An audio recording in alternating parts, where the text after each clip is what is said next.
Animal tissues. जब हम breathe करते हैं तो हम एक्चुअली अपनी चेस्ट की मूवमेंट को फील करते हैं। ये बॉडी पार्ट्स कैसे मूव करते हैं, इसके लिए हमारे पास स्पेशलाइज्ड सेल्स होते हैं जिन्हें मसल सेल्स। इन सेल्स की कॉन्ट्रैक्शन और रिलैक्सेशन के कारण मूवमेंट कॉज। ब्रीदिंग के दौरान हम लोग ऑक्सीजन इनहेल करते हैं, तो ये ऑक्सीजन जब हम सांस लेते हैं नाक के थ्रू अंदर आती है तो वहां से कहाँ जाती है? ये लंग्स में जाके एब्जॉर्ब होती है। एब्जॉर्ब मतलब ब्लड में ट्रांसफर होती है और ब्लड के थ्रू वो पूरी बॉडी में ट्रांसफर होती है। सेल्स को ऑक्सीजन की जरूरत क्यों पड़ती है? क्योंकि माइटोकॉन्ड्रिया जो है, जो फंक्शन है माइटोकॉन्ड्रिया का, वो है एनर्जी प्रोवाइड करना यूटिलाइजिंग ऑक्सीजन। तो फूड को ब्रेक डाउन करने के लिए जो एनर्जी रिक्वायर्ड है वो माइटोकॉन्ड्रिया ऑक्सीजन की प्रेजेंस में ही कर पाता है। So for that it needs oxygen, right. Blood जो है वो फ्लो करता है और डिफरेंट सब्सटेंसेस को बॉडी के एक पार्ट से दूसरे पार्ट तक फ्लो करवाता है। फॉर एग्जांपल, ऑक्सीजन और फूड को ये सारे सेल्स तक पहुंचाते हैं। हॉर्मोन्स हमारी बॉडी में जो बनते हैं, प्रोटीन्स जो बनते हैं, उनको ये पूरी बॉडी में उनकी रिक्वायर्ड जगहों तक पहुंचाता है।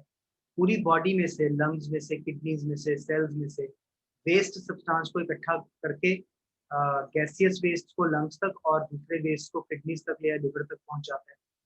ब्लड और मसल दोनों ही एग्जाम्पल्स हैं टिश्यूज की जो हमारी बॉडी में पाए जाते हैं। वो जो फंक्शन परफॉर्म करते हैं उसके बेसिस पर हम डिफरेंट तरह के एनिमल टिश्यूज के बारे में सोच सकते हैं, जैसे कि epithelial tissue, connective tissue, muscular tissue, nervous tissue.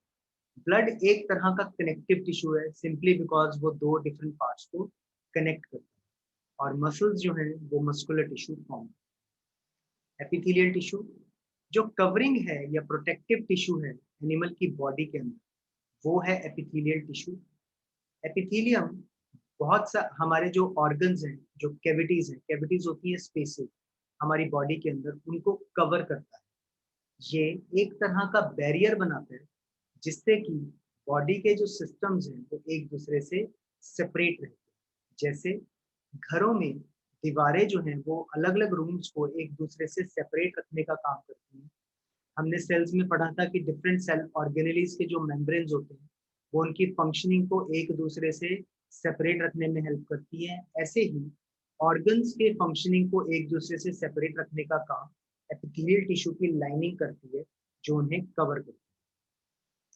हमारी स्किन, माउथ के अंदर की लाइनिंग, ब्लड वेसल्स की लाइनिंग, लंग्स का एल्वियोलाई, किडनी के ट्यूब्यूल्स, ये सभी एपिथेलियल टिश्यू के बने हुए हैं। एपिथेलियल टिश्यू के जो सेल्स हैं वो बहुत ही टाइटली पैक्ड होते हैं और एक कॉन्टिन्यूअस शीट बनाते हैं। उनके अंदर एक बहुत थोड़ी सी अमाउंट में एक सीमेंटिंग मटेरियल भी होता है और इंटरसेलुलर स्पेसेस ना के बराबर। ऑब्वियसली कोई भी चीज अगर हमारी बॉडी में एंटर करती है या बॉडी को लीव करती है तो उसे कम से कम ऐसे एक लेयर, एक बैरियर के थ्रू तो जरूर ही पास करना पड़ेगा, यानी कि वो कम से कम एक लेयर ऑफ एपिथेलियम के थ्रू जरूर पास करेगा। एज अ रिजल्ट जो सेल्स की परमिएबिलिटी है डिफरेंट एपिथेलिया की, वो एक इम्पॉर्टेंट रोल प्ले करती है। जो मटेरियल्स का एक्सचेंज है बॉडी के अंदर अंदर डिफरेंट ऑर्गन्स में और बॉडी के बाहर से बॉडी के अंदर आने में, जो मटेरियल्स का ट्रांसफर है वो सारा का सारा रेगुलेट होता है एपिथेलियम टिश्यू के कारण। रिगार्डलेस ऑफ द टाइप, कोई भी उनकी टाइप हो इससे फर्क नहीं पड़ता। अल्टीमेटली एपिथेलियम जो है उसके नीचे एक extra cellular fibrous basement membrane होता ही है, जिससे कि वो थोड़ा सा सेपरेटेड होता है, अलग होता है। अलग अलग तरह के एपिथेलिया अलग अलग तरह के स्ट्रक्चर्स शो करते हैं और उनके जो स्ट्रक्चर्स होते हैं, as we always say, cells के स्ट्रक्चर किस चीज के ऊपर डिपेंड करते हैं? सेल्स के स्ट्रक्चर डिपेंड करते हैं उनके फंक्शन के ऊपर। वैसे ही एपिथेलिया का जो स्ट्रक्चर है वो उनके यूनिक फंक्शंस के साथ कोरिलेट करता है। फॉर एग्जांपल, वो सेल्स जो ब्लड वेसल या लंग्स के एल्वियोलाई के अंदर होते हैं, जहां पर की मटेरियल्स का ट्रांसपोर्टेशन इंपॉर्टेंट है, होना होता है एक सेलेक्टिवली परमिएबल सरफेस के थ्रू, वहां पर एक simple flat kind of epithelium जो है वो देखने को मिलता है। इसे सिंपल स्क्वेमस एपिथेलियम कहा जाता है। सिंपल स्क्वेमस, स्क्वेमस क्योंकि इसका बेस स्क्वायर टाइप है। सिंपल स्क्वेमस एपिथेलियल सेल्स जो हैं वो बहुत ही थिन, बहुत ही फ्लैट होते हैं और एक डेलिकेट लाइनिंग फॉर्म करते हैं। जो ईसोफेगस है और जो माउथ की लाइनिंग है, they are also covered with squamous epithelium. हमारा जो फूड पाइप है और जो हमारे माउथ के अंदर ये पूरा चीक्स के अंदर जो लाइनिंग्स हैं वो भी स्क्वेमस एपिथेलियम की ही है। स्किन जो कि बॉडी को प्रोटेक्ट करती है वो भी स्क्वेमस एपिथेलियम से बनी होती है, लेकिन स्किन जो है वो एक सिंगल लेयर ना होके बहुत सारी लेयर्स होती हैं स्क्वेमस एपिथेलियम की, ताकि जो वियर एंड टियर है उसको रोका जा सके, मतलब उससे बचा जा सके। बचा भी नहीं जा सकता, सकता कह सकते हैं हम रेदर कि मतलब वियर एंड टियर तो होनी है, तो अगर एक ही लेयर होगी तो वो वियर एंड टियर से खत्म हो जाएगी, तो मल्टीपल लेयर्स होती हैं और उस केस में इसको स्ट्रेटिफाइड स्क्वेमस एपिथेलियम कहा जाता है। जब एब्जॉर्प्शन और सिक्रीशन अकर होनी होती है, जैसा कि इंटेस्टाइन की इनर लाइनिंग में होता है, वहां पर बड़े बड़े एपिथेलियल सेल्स प्रेजेंट होते हैं। ये जो बड़े बड़े पिलर जैसे एपिथेलियल सेल्स होते हैं, इनको कॉलुमर एपिथेलियम कहा जाता है।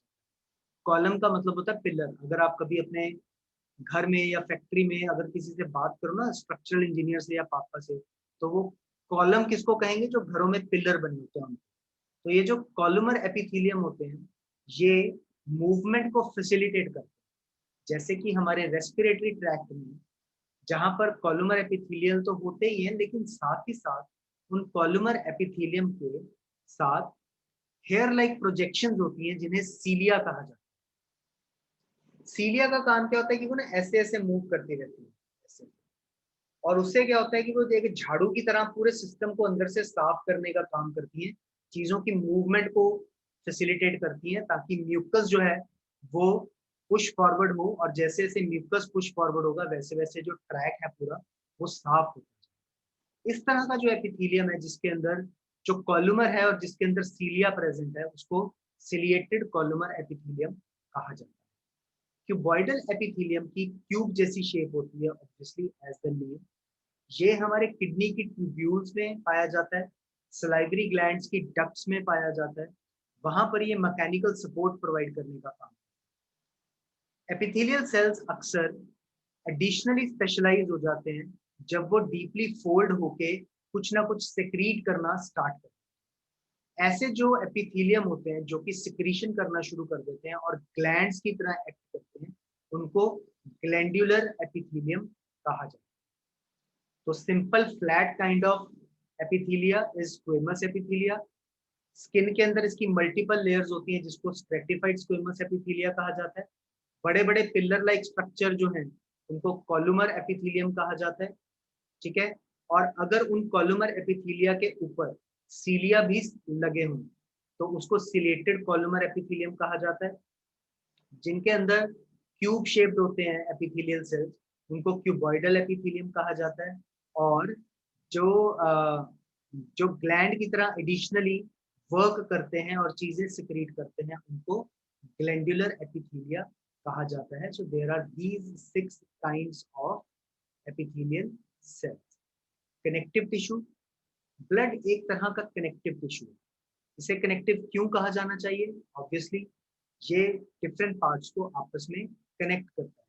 जैसे हम कहते हैं कि लुधियाना को दिल्ली से एक रोड कनेक्ट करती है, तो वो that is the connecting road. आपके घर से बाहर वाली मेन रोड तक जो लेन जा रही है, that is called the connecting lane. Similarly एक ऑर्गन से या बॉडी के एक हिस्से से दूसरे हिस्से तक चीजों को पहुंचाने का काम, उनको दोनों ऑर्गन्स को आपस में कनेक्ट करने का काम ब्लड करता है, तो it is a connective tissue. ठीक है जी। इस तरह के टिश्यू के बारे में अब हम थोड़ा और डिटेल में देखते हैं। कनेक्टिव टिश्यू के जो सेल्स होते हैं उनके अंदर स्पेसिंग्स बहुत ज्यादा होती हैं और वो एक मैट्रिक्स मटेरियल में, एक सेंट्रल मटेरियल में एम्बेडेड होते हैं। आप सभी ने हलवा खाया है, हलवा जो है पूरा that is a matrix material, और उसके अंदर कहीं कहीं पर बादाम किशमिश वगैरह जो रखे हुए हैं, they are like the cells embedded in that matrix material. तो कनेक्टिव टिश्यू में मेनली जो है वो एक मैट्रिक्स मटेरियल होता है जिसके अंदर इस टिश्यू के जो सेल्स होते हैं वो embedded होते हैं, and that is why we say that they are loosely spaced. ये जो मैट्रिक्स है ये जेली का बना हुआ हो सकता है, फ्लूइड का हो सकता है, डेंस हो सकता है, रिजिड हो सकता है।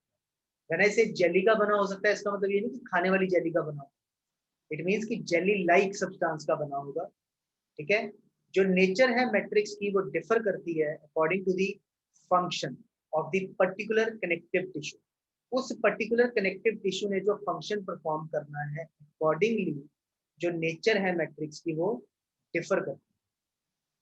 अगर आप एक ब्लड की ड्रॉप को एक स्लाइड पे लो और उसके अंदर प्रेजेंट डिफरेंट सेल्स को माइक्रोस्कोप के अंडर ऑब्जर्व करके देखो, ठीक है, you can observe these cells under a microscope, तो आपको ब्लड के अंदर जो है डिफरेंट तरह के सेल्स सस्पेंडेड मिलेंगे एक लिक्विड मैट्रिक्स के अंदर।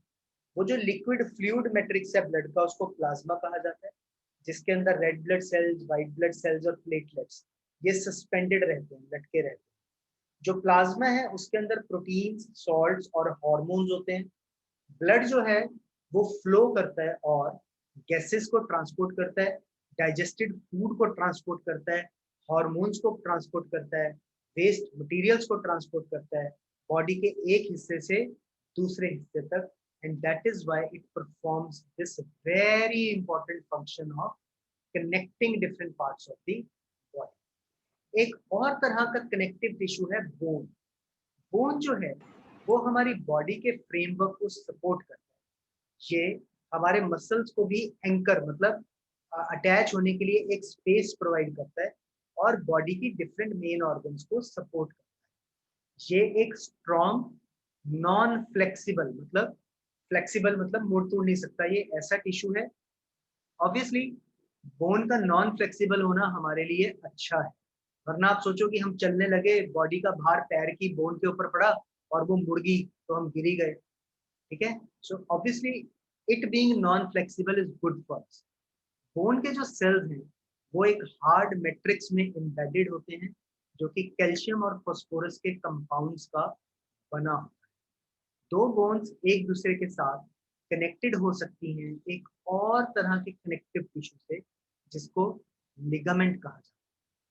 सो दो बोन्स को आपस में कनेक्ट करने के लिए लिगामेंट। ये जो टिश्यू है ये बहुत ही इलास्टिक होता है, इसके अंदर स्ट्रेंथ बहुत ज्यादा होती है लेकिन होता इलास्टिक है, मतलब स्टिफ नहीं होता। लिगामेंट्स के अंदर मैट्रिक्स बहुत कम होता है। Then another type of connective tissue is tendon, जो कि बोन को मसल के साथ कनेक्ट करता है। टेंडन्स भी फाइब्रस टिश्यू है, इनकी भी स्ट्रेंथ जो है वो काफी है लेकिन इनकी फ्लेक्सिबिलिटी लिमिटेड होती है। मतलब as compare to ligaments, ligaments काफी फ्लेक्सिबल होते हैं जबकि टेंडन्स कम फ्लेक्सिबल होते हैं। एक और तरह का कनेक्टिव टिश्यू है cartilage. So we have read about blood, we have read about bone, then tendons, then ligaments, then tendons, and now is cartilage. Cartilage के सेल्स भी वाइडली स्पेस्ड होते हैं। इसका जो मैट्रिक्स है वो सॉलिड होता है जो प्रोटीन्स और शुगर्स से बना। कार्टिलेज ये हमारे ईयर का जो ये है और ये हमारे नोज का जो ये मेम्ब्रेन है, ये सारा कार्टिलेज है। ये बोन्स के सर्फेसिस को स्मूदन करता है और उसके अलावा ये नोज, ईयर, ट्रैकिया और लारिंक्स में भी पाया जाता है। हम हमारे ईयर्स के कार्टिलेज को फोल्ड कर सकते हैं लेकिन हम हमारी बोन्स को बेंड नहीं कर सकते। तो ऑब्वियसली इन दोनों के जो रिस्पेक्टिव यूजेस हैं उनके लिए यही फंक्शनैलिटी इंपॉर्टेंट भी है। एरियोलर कनेक्टिव टिश्यू स्किन और मसल्स के बीच में पाया जाता है, ब्लड वेसल्स के अराउंड पाया जाता है, नर्व्स के अराउंड पाया जाता है, बोन मैरो के अराउंड पाया जाता है। ये जो है ये ऑर्गन्स के बीच की स्पेसेस को भरता है और हमारे इंटरनल ऑर्गन्स को सपोर्ट प्रोवाइड करता है। हमारी बॉडी में फैट्स जो है वो फैट स्टोरिंग एडिपोस टिश्यू के अंदर स्टोर होते हैं जो कि स्किन के नीचे और इंटरनल ऑर्गन्स के अंदर पाया जाता है। ये जो सेल्स हैं इस टिश्यू के ये फैट ग्लोब्यूल्स से भरे रहते हैं। फैट्स का जो स्टोरेज है वो इंसुलेटर की तरह एक्ट करता है और हमारे को हमारी बॉडी के अंदर की हीट को बॉडी से बाहर जाने से रोकता है और सिमिलरली बाहर की जो एक्सेसिव ठंड है उसको उसके कारण बॉडी के अंदर का टेम्परेचर चेंज होने से रोकता है। Then we have the muscular tissue. Muscular tissue के जो सेल्स होते हैं वो लंबे होते हैं और इन्हें मसल फाइबर भी कहा जाता है। ये जो टिश्यू है ये हमारी बॉडी में मूवमेंट कॉज करवाने के लिए रिस्पॉन्सिबल है, जिसके लिए इनके अंदर स्पेशल प्रोटीन्स जिन्हें कॉन्ट्रैक्टाइल प्रोटीन कहा जाता है वो प्रेजेंट है। ये प्रोटीन्स कॉन्ट्रैक्ट और रिलैक्स करते हैं पूरी जिंदगी और मूवमेंट कॉज करते हैं। हम अपने कुछ मसल्स को सोच कर चाह कर जब हम चाहें तब हम उन्हें मूव करवा सकते हैं, जैसे हमारी आर्म के मसल्स, हमारी लेग के मसल्स, ठीक है, they work when we want them to and they will stop working when we so decide. ऐसे मसल्स को वॉलेंटरी मसल्स कहा जाता है। ये जो मसल्स हैं इनको स्केलेटल मसल्स भी कहा जाता है, क्योंकि ये मोस्टली बोन्स के साथ अटैच्ड होते हैं और बॉडी की मूवमेंट में हेल्प करते हैं। माइक्रोस्कोप के अंदर देखने से ये जो मसल्स हैं ये ऑल्टरनेट लाइट और डार्क बैंड्स या स्टायरेशंस इनको इनके अंदर देखने को मिलती है। अगर आप इनको थोड़ा ऑब्जर्व करोगे, एक डार्क बैंड है, फिर लाइट स्ट्रिप है, फिर डार्क, फिर लाइट, फिर डार्क, फिर लाइट। इसको स्टायरेशंस कहा जाता है। ये विजिबल तभी होते हैं जब हम इनको माइक्रोस्कोप के अंदर देखते हैं, बट क्योंकि इनके अंदर स्टायरेशंस होती हैं इसीलिए इनको स्टायरेटेड मसल्स कहा जाता है। इस टिश्यू के जो सेल्स होते हैं वो लंबे होते हैं, सिलेंडर शेप होते हैं, सिलेंड्रिकल, अनब्रांच्ड, उनमें से कोई ब्रांचेस नहीं निकली, और मल्टी न्यूक्लिएट, ये एक ही सेल में कितने सारे न्यूक्लियाई आप देख सकते हो। सो स्टायरेटेड, लॉन्ग, सिलेंड्रिकल, अनब्रांच्ड और मल्टी न्यूक्लिएट और वोलेंटरी है ये। हमारे ईसोफेगस में एलिमेंट्री कैनाल में जो फूड की मूवमेंट है वो इनवॉलेंटरी है। खाना खा के हम टीवी देखते देखते कभी ये नहीं सोचते कि अच्छा यार वो खाना तो यही रह गया क्योंकि हम तो भूल ही गए उसको नीचे लेके जाना।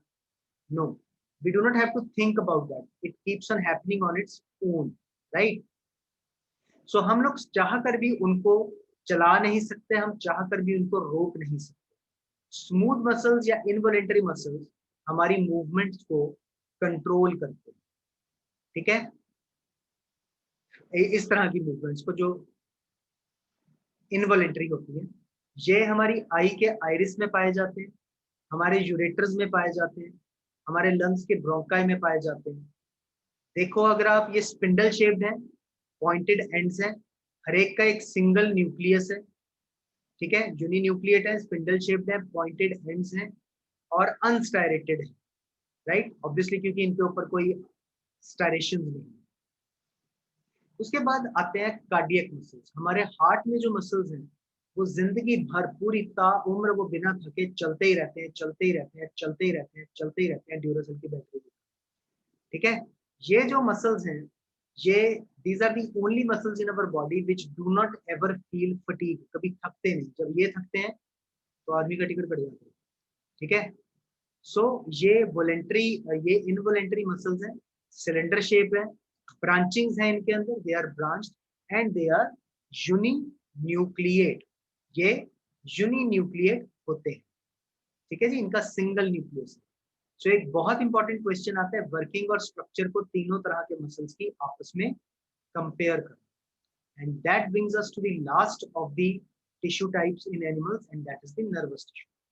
सभी सेल्स पोजेस करते हैं स्टिमुलस को रिस्पॉन्ड करने की एबिलिटी, हाउएवर नर्वस टिश्यू के जो सेल्स हैं वो इस काम में स्पेशली हाईली स्पेशलाइज्ड होते हैं कि जब भी उनके ऊपर कोई स्टिमुलस फॉल करता है तो वो एकदम से उसके कॉरस्पॉन्डिंग एक इलेक्ट्रिकल सिग्नल जनरेट करते हैं और उस सिग्नल को हमारी बॉडी के अंदर एक पॉइंट से दूसरे पॉइंट तक specifically through till spinal cord और ब्रेन भेज देते हैं।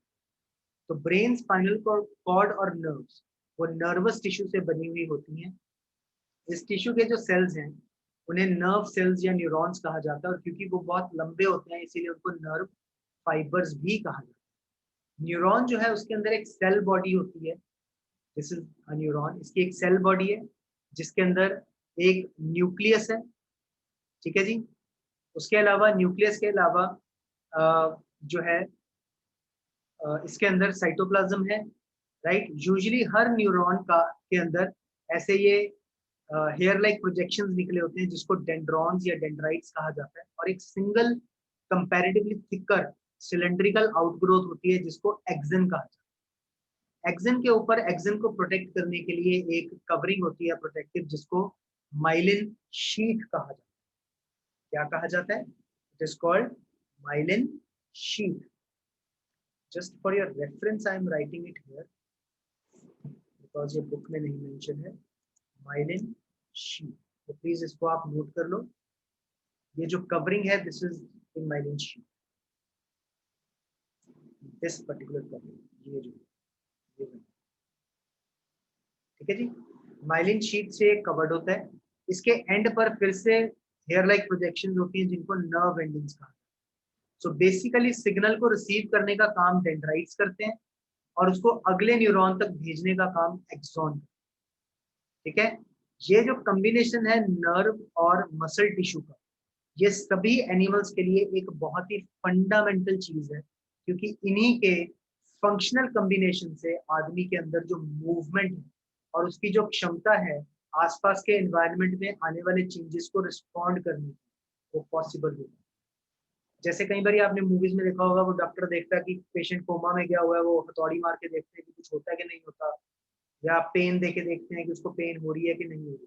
तो अगर न्यूरॉन्स अपना काम ढंग से नहीं करते हैं तो वो सेंसेशंस को हम लोग रिसीव ही नहीं कर पाएंगे, वो सेंसेशंस हमारी बॉडी में ट्रेवल ही नहीं करेंगी, we will not be able to respond to stimuli, and therefore हमारी जो लाइफ है वो प्रॉपरली नहीं चल पाएगी। सो functional combination of nerve and muscle tissue is fundamental to most animals, and that is all about this chapter.